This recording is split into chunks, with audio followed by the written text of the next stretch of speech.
الحمد لله وكفى وسلام على عباده الذين اصطفى أما بعد أعوذ بالله من الشيطان الرجيم بسم الله الرحمن الرحيم سبحان ربك رب العزة عما يصفون وسلام على المرسلين والحمد لله رب العالمين اللهم صل على سيدنا محمد وعلى آل سیدنا محمد مبارک وسلم۔ ہمیں اپنی اوقات کا پتہ نہیں کہ کتنے کمزور ہیں، حالات کو بدلنے کی کوشش میں لگے ہوئے ہیں۔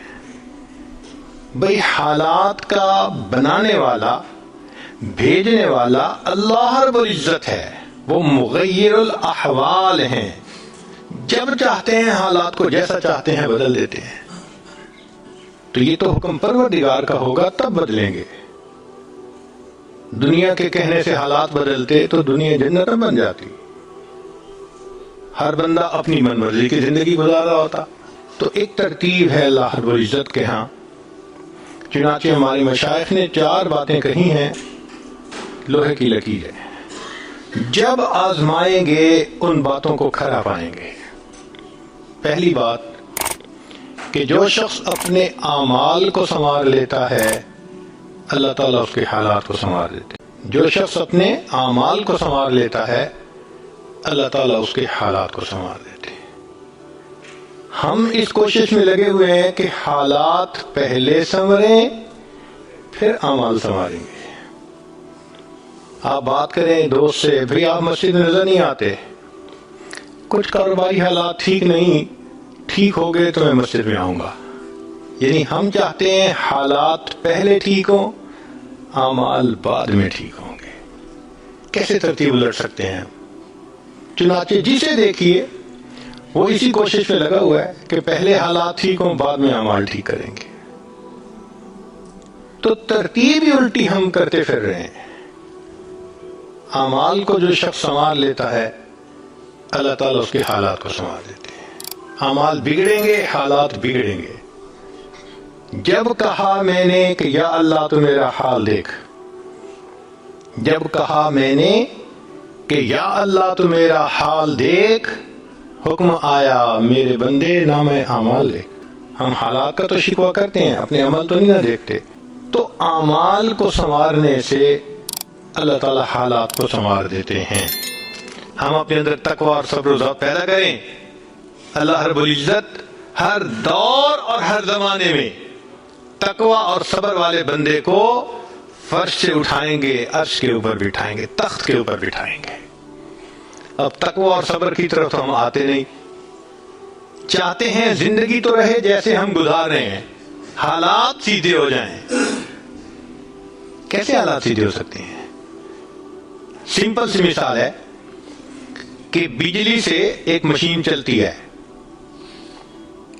اب ایک بندہ مشین کو روکنا چاہتا ہے، ایک ہی ترتیب ہے کہ پیچھے سے بٹن بند کرو۔ آپ بٹن بند نہیں کریں گے، ہاتھ سے مشین کو پکڑ کے روکنے کی کوشش کریں گے، ہاتھ کٹوا بیٹھیں گے، سارا دن زور آزمائی کریں گے، مشین کہاں رکے گی؟ تو عقل مند بندہ مشین کو پکڑ کے نہیں کھڑا ہوتا، وہ سوئچ کو بند کرتا ہے۔ حالات کا سوئچ اللہ رب العزت کے ہاتھ میں ہے۔ تو ادھر رجوع کرنے کی بجائے کہ اللہ حالات کو ٹھیک کر دیجئے، ہم حالات کی مشین کے ساتھ کشتی کر رہے ہیں۔ کون ہمیں عقل مند کہے؟ تو پہلی بات، جو شخص اپنے اعمال کو ٹھیک کر لیتا ہے اللہ رب العزت اس کے حالات کو ٹھیک کر دیتے ہیں۔ دوسری بات، جو شخص اپنی آخرت کو سنوار لیتا ہے اللہ تعالیٰ اس کی دنیا کو سنوار دیتے ہیں۔ ہم پھر الٹے چاہتے ہیں کہ پہلے دنیا سنورے پھر ہم آخرت سنواریں گے، یہاں پھر ہم غلطی کرتے ہیں، دن رات دنیا سنوارنے میں لگے ہوئے ہیں،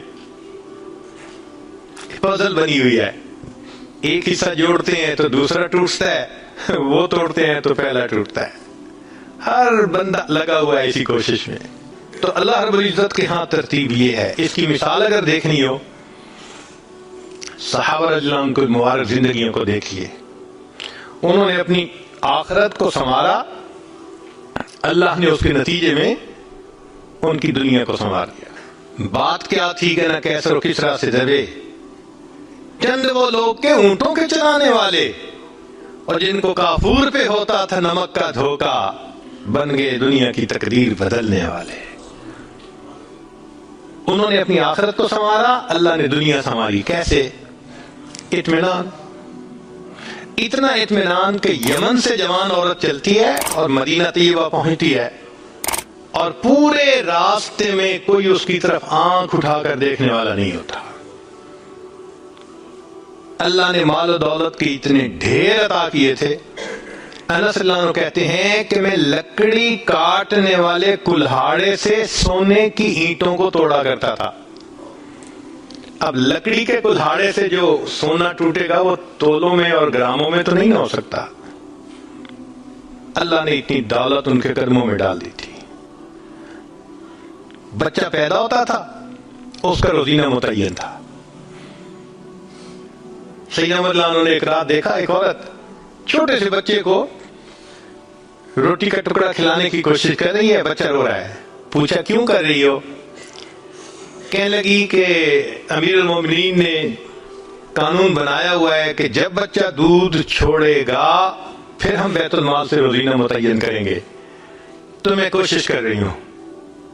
عمر رضی اللہ عنہ آئے، بہت روئے۔ صحابہ کہتے ہیں کہ اس دن فجر کی نماز پڑھائی، قرات کے اندر اتنا گریہ اور بکا تھا کہ ہمیں سمجھنا مشکل ہو رہا تھا، اتنا رو رہے تھے۔ ہم حیران تھے آج امیر المومنین کو کیا ہوا۔ نماز پڑھانے کے بعد منبر پر بیٹھے، عمر کے اوپر اللہ رحم کرے، اس نے کتنے بچوں کی جان لی ہوگی۔ مقصد یہ تھا کہ میں نے جو یہ قانون بنایا تو کتنی ماؤں نے معصوم بچوں کے دودھ چھڑوائے ہوں گے اور وہ دودھ سے محروم ہوئے ہوں گے میری وجہ سے۔ پھر اعلان فرمایا کوئی ماں بچے کو دودھ جلدی مت چھڑوائے، جس دن بچہ پیدا ہوگا اسی دن بیت المال سے وظیفہ متعین کر دیا جائے گا۔ آج سے 1400 سال پہلے ہے۔ تو انہوں نے اپنی آخرت کو سنوارا، رب کریم نے اس کے بدلے ان کی دنیا کو سنوار دیا۔ قرآن مجید میں اللہ تعالیٰ فرماتے ہیں وَلَوْ أَنَّ أَهْلَ الْقُرَىٰ آمَنُوا وَاتَّقَوْا، اگر یہ بستی دیسوں والے ایمان لاتے، تقوی کو اختیار کرتے، لَفَتَحْنَا عَلَيْهِمْ بَرَكَاتٍ مِّنَ السَّمَاءِ، ہم ان کے لیے آسمان سے برکتوں کے دروازے کھول دیتے۔ تو ترتیب یہی ہے کہ جو آخرت کو سنوارتا ہے، اس کوشش میں لگتا ہے، دنیا اس کا سایہ ہے۔ اللہ دنیا کو خود بخود سنوار دیتے ہیں، الگ سے محنت نہیں کرنی پڑتی۔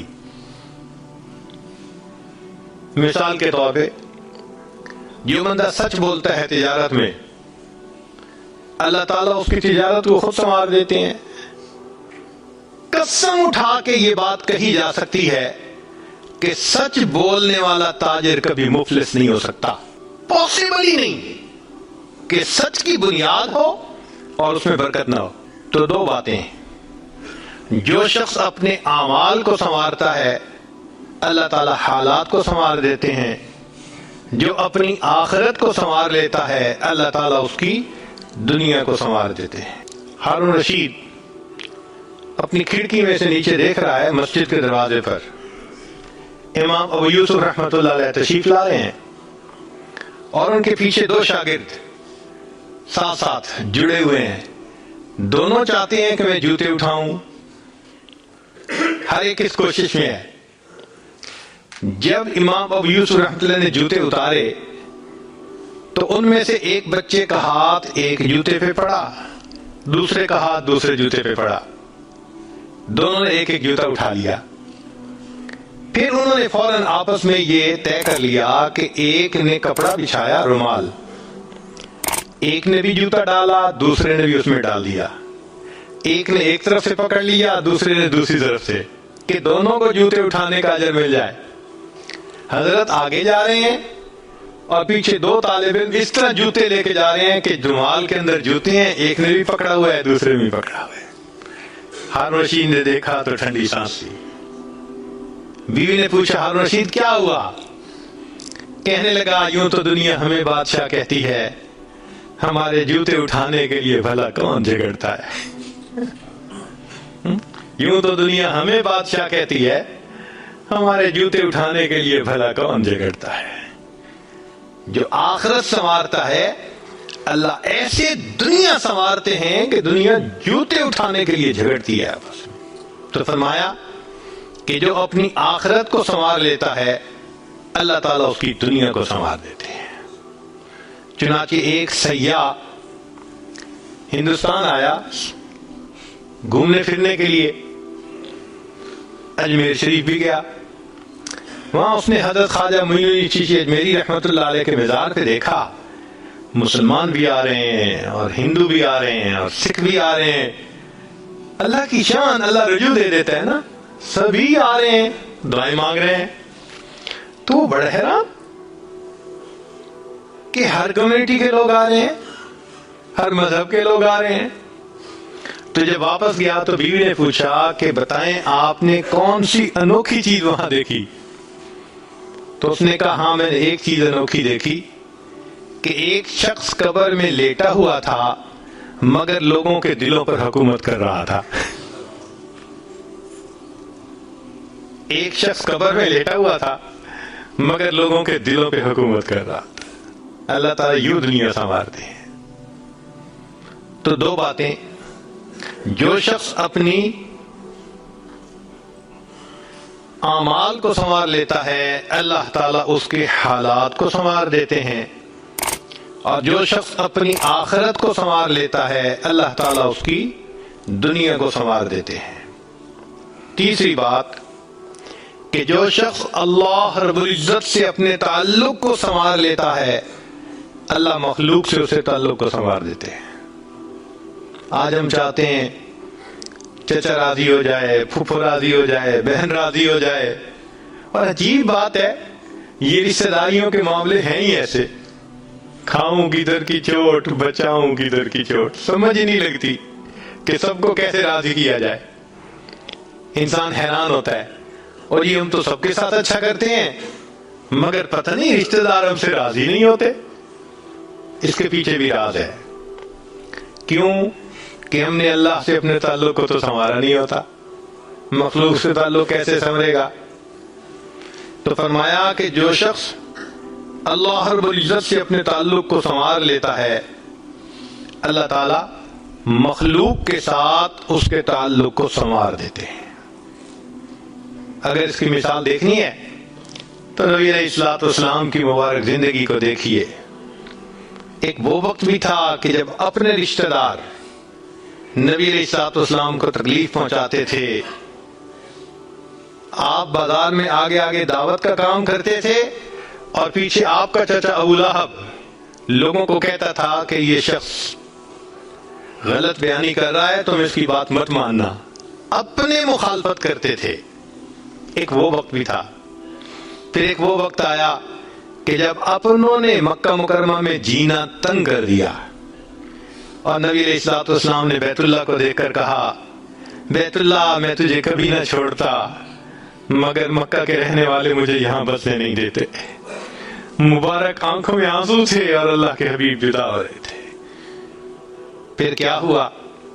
10 سال کے ہی عرصے میں حالات نے وہ پلٹا کھایا کہ جب آپ آ کر فاتح مکہ بن کر بیٹھے تو وہی قریش تھے جو قدموں میں آ کر پڑ گئے اور انہوں نے آپ کی غلامی اختیار کر لی۔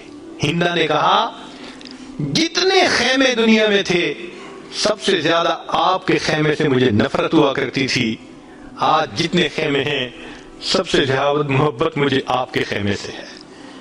اللہ اکبر کبیرہ۔ تو جو شخص اللہ سے اپنے تعلق کو سنوار لیتا ہے اللہ مخلوق سے اس کے تعلق کو سنوار دیتے ہیں۔ فضیل بن عیاض رحمۃ اللہ علیہ فرماتے ہیں مجھ سے جب بھی اللہ تعالیٰ کی نافرمانی ہوئی، مجھ سے جب بھی اللہ تعالیٰ کی نافرمانی ہوئی میں نے اس نافرمانی کا اثر اپنے ماتحتوں کے اندر دیکھا۔ یہ ریفلیکشن ہوتی ہے، ہم اللہ کی نافرمانی کرتے ہیں اللہ مزہ چکھا دیتے ہیں کہ اپنے جو ماتحت ہوتے ہیں ان کو نافرمان بنا دیتے ہیں. اچھا بھائی تم ذرا اس کو ایکسپیرینس کرو ذرا. وہ جی کیا کریں، بیوی سنتی نہیں ہے، حضرت بس اولاد افلاطون بن گئی ہے، حضرت بچے نے ذلیل کر دیا ہے. کیوں شکوے ہوتے ہیں ہمیں کہ ہمارے ماتحت ہماری نہیں مانتے، جبکہ ہم اپنے آقا کی نہیں مان رہے ہوتے. فرماتے ہیں کہ جب بھی مجھ سے اللہ تعالیٰ کی نافرمانی ہوئی، میں نے آزما کے دیکھا، یا تو بیوی نے میری نافرمانی کی، یا میری اولاد نے میری نافرمانی کی، یا میرے نوکروں نے، غلاموں نے، انہوں نے میری نافرمانی کی، یا کم از کم میری سواری کے جانور نے میری نافرمانی کی. یہ ہے عدل کا بدلہ. اپنے آقا کی نافرمانی کریں گے، اللہ تعالیٰ ماتحتوں کو نافرمان بنا کر دکھائیں گے. اس لیے اولاد کے شکوے کرنے کی ضرورت نہیں ہے، بیوی کے شکوے کرنے کی ضرورت نہیں ہے. سمپل سی بات ہے، اللہ رب العزت سے اپنے تعلق کو سنوار لیجئے، اللہ تعالیٰ مخلوق سے ہمارے تعلق کو سنوار دے، سب کے دلوں میں محبت ڈال دیں گے. سیدنا امیر معاویہ رضی اللہ عنہ نے خط لکھا ام المومنین سیدہ عائشہ صدیقہ رضی اللہ تعالی عنہا کو کہ ام المومنین آپ امت کی ماں ہیں، آپ مجھے کوئی نصیحت فرمائیے. اور واقعی ام المومنین نے نصیحت کرنے کا حق ادا کر دیا. وہ نصیحت پڑھ کے پتہ چلتا ہے کہ انہوں نے نبی علیہ الصلوۃ والسلام کی صحبت یافتہ ہونے کا ثبوت پیش کر دیا. ام المومنین نے مختصر جواب لکھا، فرمایا دیکھیں اگر آپ مخلوق کو خوش کریں گے، اللہ کو ناراض کریں گے، اللہ ساری مخلوق کے دل میں تمہاری نفرت ڈال دیں گے. یہ اندر سے تم سے نفرت کرتے پھریں گے. اور اگر تم اللہ کو راضی کرو گے، گو کہ مخلوق ناراض ہو رہی ہے، اللہ تعالیٰ اسی مخلوق کے دل میں تمہاری محبت ڈال دیں گے، یہ سب تمہارے دوست بن جائیں گے. تو اصل تو اللہ کو راضی کرنا ہے.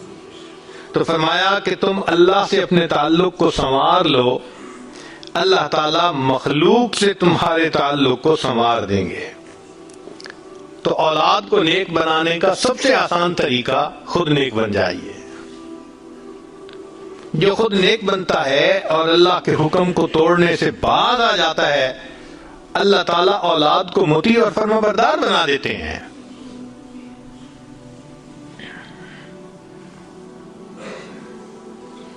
تو اب تک 3 باتیں. جو شخص اپنے اعمال کو سنوار لیتا ہے، اللہ تعالیٰ اس کے حالات کو سنوار دیتے ہیں. جو اپنی آخرت کو سنوار لیتا ہے، اللہ اس کی دنیا کو سنوار دیتے ہیں. جو شخص اللہ رب العزت سے اپنے تعلق کو سنوار لیتا ہے، اللہ مخلوق سے تعلق کو سنوار دیتے ہیں. حدیث مبارکہ میں ہے جب بندہ عبادت کرتا ہے اور اللہ تعالیٰ خوش ہو جاتے ہیں، دعا جبرائیل، اللہ تعالیٰ جبرائیل علیہ السلام کو بلاتے ہیں اور بتلاتے ہیں کہ جبرائیل میں فلاں بندے سے محبت کرتا ہوں. تو جبرائیل علیہ السلام آسمانوں پر اعلان کرتے ہیں کہ آسمان کے فرشتوں، اللہ تعالیٰ فلاں بندے سے محبت کرتے ہیں. یہ اعلان سن کر سارے فرشتے اس بندے سے محبت کرنے لگ جاتے ہیں.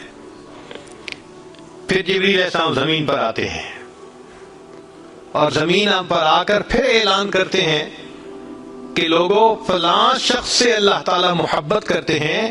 ثم یودع له القبول فی الارض، پھر اللہ اس شخص کے لیے زمین میں قبولیت رکھ دیتے ہیں.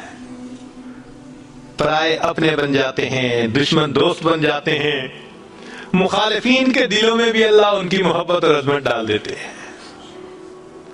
تو مخلوق سے تعلق سنوارنے کا یہ ہے سب سے بہترین طریقہ. کس کے پیچھے بھاگیں گے، کس کی محنت سے حفاظت کریں گے؟ بہتر نہیں کہ ہم ایک ہی کو منا لیں. جس نے اللہ کو منا لیا، اللہ تعالیٰ مخلوق کے ساتھ اس کے تعلق کو سارا ٹھیک فرما دے گا۔ چوتھی بات کہ جو شخص دن کے اعمال کو سنوار لیتا ہے، اللہ تعالیٰ اس کے رات کے اعمال کو سنوار دیتے ہیں۔ جو مخلوق سے کٹے گا ہی نہیں، وہ اللہ سے کیسے جڑے گا؟ بھئی ایک پرندے کو آپ نے پاؤں میں دھاگا باندھا ہوا ہے، کہاں اڑے گا؟ کوشش بھی کرے گا تو پھڑ پھڑائے گا، وہیں رہے گا۔ اسی طرح چند دھاگے ہیں جن میں بندہ بندھا ہوتا ہے، وہ پرواز بھی کرنا چاہے تو اللہ تعالیٰ کی طرف پرواز نہیں کر سکتا۔ وہ دھاگے ہمارے دشمن ہیں، انہوں نے ہمیں گرفتار کیا ہوا ہے۔ کون کون سے دھاگے ہیں؟ بزرگ نے جو لفظ دشمن بنایا نا، وہ بڑا سوچ کے بنایا ہے۔ دشمن کے 4 حرف ہیں اور ہر حرف ایک دشمن کی نشاندہی کرتا ہے۔ تو دشمن کا لفظ ہی بتاتا ہے کہ دشمن کون کون سے ہیں۔ سب سے پہلا دشمن ہمارا دال سے دنیا، دنیا کی رنگینیاں۔ نبی اسلام نے فرمایا الدنیا حلوبۃ خضرۃ، بڑی میٹھی، بڑی سرسبز۔ صاف ظاہر ہے کہ میٹھی چیز کھانے کو زیادہ دل کرتا ہے، سرسبز منظر دیکھے تو انسان کا جی نہیں بھرتا۔ اسی طرح دنیا سے بھی دل نہیں بھرتا، جتنی اللہ دے دے اور زیادہ، پھر دے دے پھر اور زیادہ۔ چنانچہ فرمایا کہ انسان کا پیٹ مال سے نہیں بھرتا، انسان کے پیٹ کو قبر کی مٹی ہی بھرتی ہے۔ ایک جنگل سونے کا بنا ہوا دے دے تو وہ تمنا کرے گا کہ ایک جنگل اور بھی ہوتا۔ ایسا یہ دنیا الجھا لیتی ہے۔ مسئلہ کیا ہے دنیا میں؟ لمبی امیدیں۔ میں جی فیکٹری لگانے میں مصروف ہوں، لگ گئی تو پھر میں آؤں گا مسجد میں۔ اب جی میں نے ایکسپینشن میں مصروف ہوں، اب ایک پلانٹ لگ گیا، اب دوسرے پلانٹ میں مصروف ہوں۔ ایک دکان کامیاب، اب دوسری دکان میں مصروف۔ ایک ملک میں برانچ کامیاب، اب دوسرے برانچ میں مصروف۔ لمبی امیدیں، اس کی حد نہیں ہے۔ تو لمبی امیدوں کی وجہ سے یہ بندے کو الجھائے رکھتی ہے، جس وجہ سے انسان موت کی تیاری نہیں کر پاتا۔ چنانچہ یہ دنیا دشمن ہے۔ پہلے دل میں آتا ہے کہ ہمیں پارلیمنٹ کا ممبر بننا چاہیے، پھر جب بن جاتا ہے تو پھر کہتے ہیں نہیں اب ہمیں وزیر بننا چاہیے، پھر وزیر بنتا ہے تو نہیں وزیر اعظم بننا چاہیے۔ حد نہیں ہے کوئی، اور اگر بن بھی جائے تو پھر کہتا ہے کہ ہمیشہ مجھے ہی رہنا چاہیے۔ انتہا نہیں ہے اس کی۔ تو دیکھیے کہ دنیا اس لیے دشمن بنتی ہے کہ وہ بندے کو لمبی امیدوں میں ڈال دیتی ہے، اور لمبی امیدوں میں پڑھ کے انسان پھر آخرت کی تیاری نہیں کر پاتا۔ تو جو چیز موت سے غافل کرے وہ دشمن۔ تو پہلا دشمن انسان کے لیے دنیا، اس کی جو چمک دمک ہے یہ بندے کو الجھائے رکھتی ہے۔ بندے کا دل کرتا ہے اور کمائے اور جائے، سمیٹے۔ ابھی سمیٹ نہیں پاتا کہ موت پہلے آ جاتی ہے، جانا پڑ جاتا ہے۔ تو پہلی دشمن ہمارے لیے دنیا۔ اسی لیے اللہ تعالیٰ نے جب سے دنیا کو بنایا آج تک دنیا کو اللہ نے محبت کی نظر سے نہیں دیکھا۔ وجہ کیوں؟ یہ اللہ سے بندے کو غافل کرتی ہے، اللہ کو بری لگتی ہے۔ امتحان ہے نا، اللہ نے اس کو مختلف لذتوں سے اس کے اوپر لذتوں کا پردہ ڈال دیا ہے، بندہ لذتوں میں مصروف۔ امام غزالی رحمۃ اللہ علیہ نے بڑی پیاری مثال سے بات سمجھائی فرماتے ہیں ایک بندہ جا رہا تھا، پیچھے شیر دھاڑنے کی آواز آئی تو وہ گھبرایا، کوئی درخت بھی نہیں تھا کہ جس کے اوپر چڑھے، کنواں قریب تھا، اس نے کہا میں کنویں میں چھلانگ لگا لیتا ہوں، شیر چلا گیا تو باہر آ جاؤں گا۔ جب نیچے دیکھا تو کنویں کے پانی میں ایک سانپ تیر رہا تھا، اب وہ چھلانگ بھی نہیں لگا سکتا۔ پھر سوچا کہ اچھا یہ دیوار کے ساتھ گھاس اگی ہوئی ہے نا، میں اس کو پکڑ کے لٹک جاتا ہوں، تو کنویں کی دیوار کے گھاس کو پکڑ کے وہ لٹک گیا۔ اوپر شیر انتظار کر رہا ہے، نیچے سانپ اس کے انتظار میں ہے، اور یہ درمیان میں گھاس پکڑ کے لٹک رہا ہے۔ اتنے میں اس نے کیا دیکھا کہ دو چوہے ہیں، ایک کالا اور ایک سفید، اور وہ اسی گھاس کو کاٹ رہے ہیں جس کو پکڑ کے لٹک رہا تھا۔ اور پریشانی، اب اس نے دائیں بائیں دیکھا تو اسے اپنے قریب ایک شہد کا چھتا نظر آیا، مکھیاں نہیں تھیں مگر وہ شہد سے بھرا ہوا تھا۔ اب اس کے دل میں یہ خیال آیا ذرا چکھوں تو صحیح اس کا ذائقہ کیسا ہے، تو اس نے ایک ہاتھ سے گھاس کو پکڑا اور دوسری انگلی سے، ہاتھ کی انگلی سے اس نے شہد پہ لگا کے جو منہ میں ڈالا تو وہ تو بہت ٹیسٹی، بہت مزیدار۔ اب وہ شہد چاٹنے میں لگ گیا۔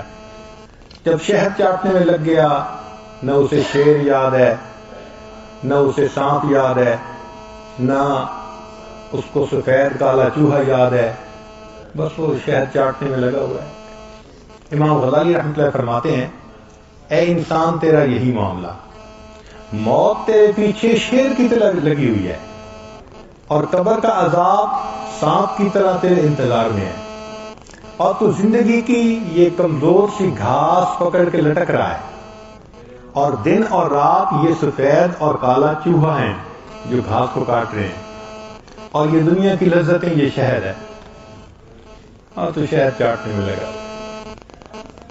اور واقعی بندہ اتنا خواہشات میں پڑ جاتا ہے اس کو احساس ہی نہیں ہوتا، موت یاد ہی نہیں ہوتی۔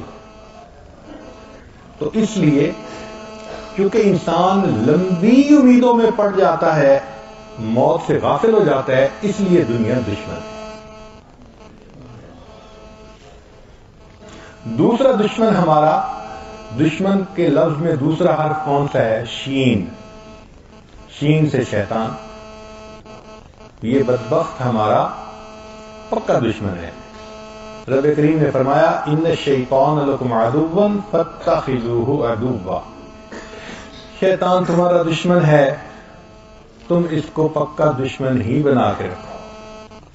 یہ چاہتا ہے کہ میں اللہ کے دربار سے دھتکارا گیا، انسان بھی ایسا ہی عمل کرے کہ یہ بھی دھتکارا جائے، چنانچہ وہ انسان کے ایمان کا دشمن ہے۔ ہر وقت اس کوشش میں ہے کہ کوئی ایسا گناہ کروائے کہ جس گناہ سے ایمان ختم ہو جائے، یہ ٹارگیٹ ہے۔ وہ کبھی انسان کا خیر خواہ نہیں ہو سکتا، ہمیشہ بدخواہ ہوگا۔ اور یہ بھی مصیبت کہ وہ ہمیں دیکھتا ہے، ہم اسے نہیں دیکھ سکتے۔ نوجوان سوچتے ہیں کبھی نظر آ جاتا تو چلو جو جوتے ہم بھی لگا لیتے، لیکن نہیں، وہ دیکھتا ہے، ہم نہیں دیکھتے۔ پھر اس کو کھانے پینے کا مسئلہ بھی نہیں، ہمیں تو ضرورتیں ہیں، حاجتیں ہیں سونے کی، نہ اسے سونا نہ اسے کھانا پینا۔ وہ بدبخت بنفس خبیث ہر وقت ہمارے ساتھ موجود، بہکانے کے لیے۔ پھر اس کی عیال بھی بہت ساری ہے، چنانچہ ایک بندے کے ساتھ ایک شیطان نہیں ہوتا۔ حدیث پاک میں ہے غیر محرم عورت گھر سے باہر نکلتی ہے، اس کے ساتھ 70 شیطان پیچھے چلتے ہیں۔ اب ایک ایک کے ساتھ 70 شیطان، اور وہ کیا کرتے ہیں کہ بس انسان کے ذہن میں آئیڈیا ڈالتے رہتے ہیں، یہ گناہ یہ گناہ۔ وہ مزین کر کے اعمال کو پیش کرتے ہیں جو بندہ کر رہا ہوتا ہے کہ تیری نیکیاں تو بہت اچھی ہیں، تو بہت کچھ کر رہا ہے۔ چنانچہ خواب میں کوئی اچھی صورت دیکھ لیتے ہیں اور خواب میں ان کو کہہ دیا جاتا ہے جی نبی علیہ السلام کی زیارت ہوئی، تو بڑے فریفتہ ہوتے ہیں، حالانکہ فرض نمازیں قضا ہو رہی ہوتی ہیں۔ اب جس بندے کی فرض نماز قضا ہو اور وہ خواب میں کسی اچھی صورت کو دیکھ کے یہ خیال کر لے کہ مجھے دیدار ہوا، اور اس پہ وہ اپنا مرید بن جاتا ہے، اپنے نفس کا مرید، خود پہ فریفتہ ہوتا ہے، میں جی زیارت کر چکا ہوں۔ یہ خواب و خیال ہیں، حقیقت میں تو فرض ضائع ہو رہے ہیں نا۔ تو اس لیے شیطان دھوکہ بڑا دیتا ہے، کسی کو کسی طرح سے، کسی کو کسی طرح سے۔ اس لیے یہ ہمارا دشمن ہے اور ہمیں اس سے بہت زیادہ بچ کے رہنے کی ضرورت ہے، اللہ سے مدد مانگنے کی ضرورت ہے۔ حضرت عقل ثانی رحمۃ اللہ نے فرمایا کہ اپنے دوست کے گھر کوئی ملنے کے لیے جائے تو کئی مرتبہ راستے میں ایک کتا بیٹھا ہوتا ہے، اب وہ دوست کے گھر نہیں جانے دیتا۔ دو صورتیں ہیں، ایک تو یہ کہ انسان کتے کو دیکھ کے واپس گھر آ جائے تو دوست کی ملاقات ختم، دوسرا یہ ہے کہ اس کتے سے لڑنے لگ جائے تو بھی وقت نکل جائے گا ہاتھ سے، اور ایک تیسری صورت ہے کہ اس دوست کو کہے کہ پلیز اس کو اشارہ کر دیں، تو وہ کتے کا نام لے کے پکارے گا۔ ہم نے دیکھا مالک جب کتے کا نام لے کے کہہ دیتے ہیں نا، وہ ایک کونے میں جا کے بیٹھ جاتا ہے۔ تو فرماتے ہیں کہ اس کا یہی طریقہ ہے کہ یہ شیطان اللہ رب العزت تک جو راستہ جاتا ہے اس راستے کا ایک کتا ہے، رکاوٹ ہے۔ ہم نہیں اس سے لڑ سکتے، اللہ سے ہم رجوع کریں، اللہ اس مصیبت کو یہاں سے نکال دیجیے، اللہ تعالیٰ اس سے جان چھڑا دیں گے۔ اس لیے رابعہ بصریہ اتنی خوبصورت دعا کرتی تھیں کہ اللہ جس طرح آپ نے آسمان کو زمین پر گرنے سے روک دیا، شیطان کو مجھ پہ مسلط ہونے سے روک دیجیے۔ کیا خوبصورت دعا ہے۔ اے اللہ جس طرح آپ نے آسمان کو زمین پر گرنے سے روک دیا، شیطان کو مجھ پر مسلط ہونے سے روک دیجیے۔ تو اللہ تعالیٰ پھر روک دیتے ہیں۔ اس لیے فرمایا جب شیطان نے قسم کھائی تھی نا میں بہکاؤں گا، سب کو ورگلاؤں گا، وَلَا تَجِدُ أَكْثَرَهُمْ شَاكِرِينَ، اللہ دیکھیں اکثر تیرے ناشکرے۔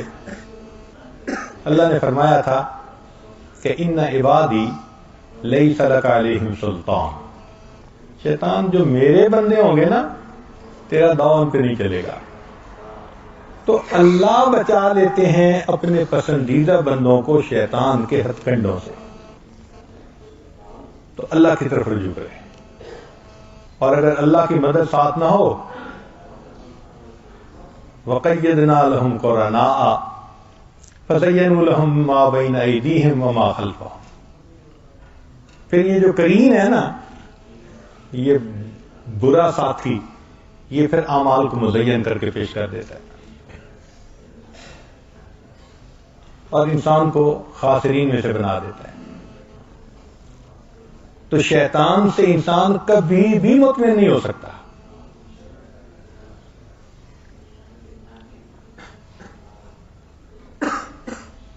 ہمارے حضرت مرشد عالم رحمۃ اللہ علیہ آخری وقت میں حضرت مولانا عبد الشکور صاحب اور ان حضرات کو فرمایا کہ یاسین پڑھو، تو یاسین پڑھنے لگے۔ پھر کچھ طبیعت سنبھلی تو بتلایا کہ میں نے شیطان کو دیکھا، اس کو بھگانے کے لیے میں نے قرآن کی تلاوت شروع کروائی۔ آپ بتائیے ایسے کاملین کے آخری وقت میں بھی یہ ٹلتا نہیں ہے۔ امام احمد بن حنبل رحمۃ اللہ علیہ آخری لمحے میں شاگرد کلمہ پڑھ رہے ہیں اور حضرت جواب میں فرماتے ہیں لا، پھر کہتے ہیں لا۔ جب چند دفعہ لا کہا تو شاگرد بڑے کنفیوز کہ پورا کلمہ کیوں نہیں پڑھ رہے۔ اللہ نے کیا صحت کچھ بہتر ہو گئی تو شاگردوں نے کوشچن پوچھا کہ حضرت ہم کلمہ پڑھ رہے تھے، آپ صرف لا پڑھ رہے تھے۔ حضرت نے فرمایا اس وقت شیطان بدبخت میرے سامنے تھا اور مجھے کہہ رہا تھا احمد بن حنبل تو ایمان بچا کے چلا گیا، اور میں کہہ رہا تھا لا ابھی نہیں، اے شیطان بدبخت، جب تک میرا آخری سانس نکل نہیں جاتا میں تیرے مکر سے امن میں نہیں۔ تو آخری لمحے تک ہمیں یہ خطرہ سر پہ ہے۔ کین کی بنسی دنیا میں نہیں بجا سکتے کہ یہ پرواہ نہیں ہے، فکر لگی ہوتی ہے۔ تو شیطان دشمن ہے، اس لیے اس سے بھی ہمیں محتاط رہنا چاہیے۔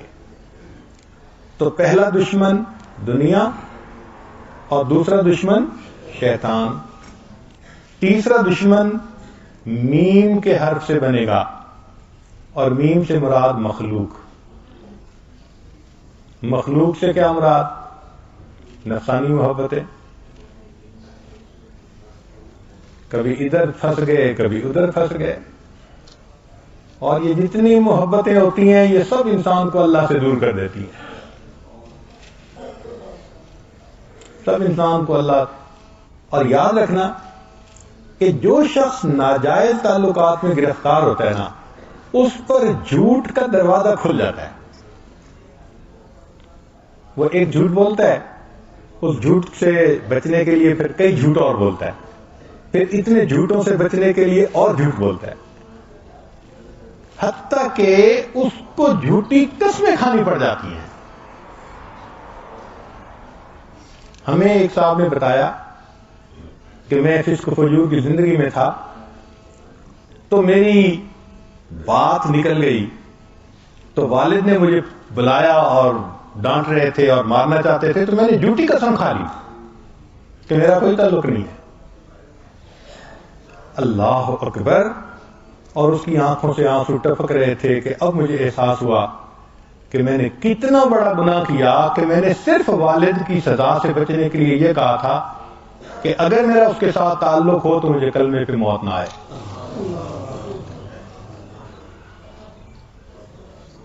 یہ ناجائز تعلقات انسان کو ایمان سے بھی محروم کر دیتے ہیں۔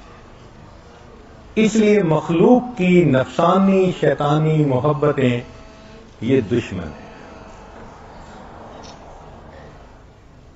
تو پہلا دشمن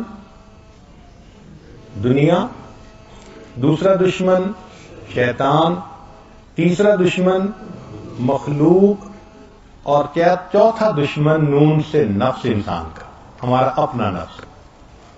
یہ بھی بدبخت ہے ہمارا اور دشمن بھی ہمارا ہے۔ فاضل بستامی رحمۃ اللہ فرماتے تھے کہ مجھے خواب میں اللہ رب العزت کا دیدار ہوا۔ میں نے پوچھا اللہ میں آپ تک آنا چاہتا ہوں، فرمایا دع نفسک وتعال، اپنے نفس کو دور کر لو اور میرے تک آ جاؤ۔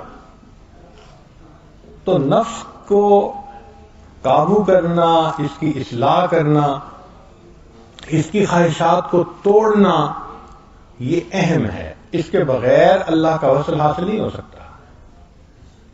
ہم اپنی زندگیوں کو دیکھیں، اللہ اکبر، ہم نفس کے پجاری بنے پھرتے ہیں۔ یہ خواہش ہے تو ادھر لپک پڑے، یہ خواہش ہے تو ادھر لپک پڑے۔ تو نفس کی اصلاح کیسے ہوگی؟ جس نفس کو ہم پال پال کے موٹا کر رہے ہیں، وہ نفس ہمیں جہنم میں دھکا دینے کے انتظار میں ہے۔ تو نفس بھی ہمارا دشمن ہے، اور یہ بڑا دشمن ہے۔ شیطان چھوٹا دشمن، نفس بڑا دشمن۔ اللہ تعالیٰ نے قرآن مجید میں شیطان کے مکر کے بارے میں فرمایا ان کید الشیطان کان ضعیفا، کہ شیطان کے مکر کمزور ہیں۔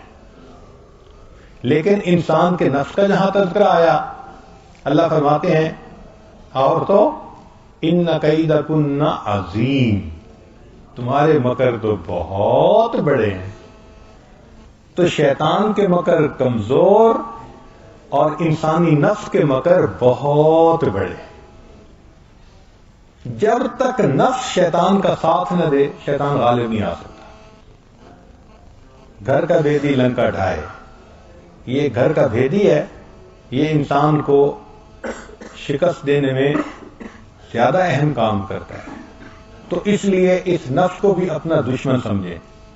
یہ خلاف شرع کام کے لیے کہے تو مت مانے. اچھا یہاں ایک سوال پیدا ہوتا ہے کہ دشمن نفس بھی ہے، دشمن شیطان بھی ہے، مگر دونوں کے آبجیکٹو ڈیفرنٹ ہیں. یہ ذہن میں رکھیے گا. نفس کا مقصود مختلف، شیطان کا مقصود مختلف. نفس کا مقصود ہے لذت پانا، بس اس کو جائز لذتیں دے دو پھر بھی خوش ہے، ناجائز ملے تو بھی خوش ہے، اس کو لذت چاہیے. تو شیطان کا مقصود لذت ہے، لطف اندوز ہونا نفس کا. لیکن شیطان کا مقصود لذتیں نہیں ہیں. وہ لذتوں میں انسان کو اس لیے ڈالتا ہے کہ ان کو ایمان سے محروم کر سکے. اس کا ہمیشہ ذہن ادھر ہے کہ ایمان سے ہی محروم ہو. اس لیے اگر انسان شیطان کی بات نہ مانے تو وہ ایک آئیڈیا کے بعد دوسرا آئیڈیا دے دیتا ہے. ہمارے مشائخ نے کہا وساوس شیطان کی طرف سے بھی ہوتے ہیں، وساوس نفس کی طرف سے بھی ہوتے ہیں. فرق کیسے کریں؟ تو فرق بڑا آسان ہے. اگر دل میں گناہ کا خیال آیا، آپ اس کو ریزسٹ کریں، اس کا دفاع کریں کہ نہیں مجھے نہیں کرنا. آپ دیکھیں گے کہ تھوڑی دیر میں دوسرے گناہ کا خیال آئے گا، اچھا یہ نہیں کرتے تو یہ کر لو، اور آپشن آ جائے گی. اس سے بھی انکار کرو تو تیسرا خیال آ جائے گا. جب ایک کے بعد دوسری آپشن سامنے آئے، اس کا مطلب یہ کہ شیطان انسان کو یہ وسوسہ ڈال رہا ہے. نفس کا معاملہ یہ ہے کہ نفس کو اگر وسوسہ ڈالے کہ گناہ کرنا ہے تو اس کی مثال ضدی بچے کی مانند ہے. اس کو وہی چیز لے کے رہنا ہے جو مرضی ہو جائے. تو جب کسی گناہ پر طبیعت میں اصرار ہو، یہ نفس کی طرف سے ہے، اور جب آپشن آئیں آگے پیچھے تو یہ شیطان کی طرف سے ہے. بہرحال یہ چار چیزیں ہیں جنہوں نے انسان کو گرفتار کیا ہوتا ہے. ان چاروں گرفتاریوں سے نجات پانی پڑتی ہے، تب پرندہ آزاد ہوتا ہے اور وہ اللہ کی طرف پرواز کرتا ہے. اب سوچئے ہم تو چاروں کے چاروں میں گرفتار، چار دھاگوں سے بندھے ہوئے ہیں، کیسے پرواز کریں گے؟ اب اس پرواز کرنے کے لیے رجوع اللہ، کہ اللہ تعالیٰ ہی دل سے دنیا کی محبت نکال دے، اللہ تعالیٰ ہی شیطان سے پناہ دے، اللہ تعالیٰ ہی ہمارے نفس کو زیر کر دے، اور اللہ تعالیٰ ہی ہمارے لیے مخلوق کی محبتوں کو ختم فرما دے جو نفسانی شیطانی ہے. ان چاروں کو کرنے کے بعد پھر اللہ کی طرف انسان کی پرواز شروع ہوتی ہے. تو اب غور کیجئے کہ اگر ہم ان چاروں میں کسی ایک میں بھی الجھے ہوئے ہیں تو ابھی تو پرواز ہی شروع نہیں ہوئی. اس پہ محنت کی ضرورت ہے، اس کے لیے مشاہدے کی ضرورت ہے، مجاہدے کی ضرورت ہے کہ ہم خوب مجاہدہ کریں اور اللہ کی طرف رجوع کریں کہ اللہ ان چار دشمنوں سے ہماری جان چھڑا دیجیے.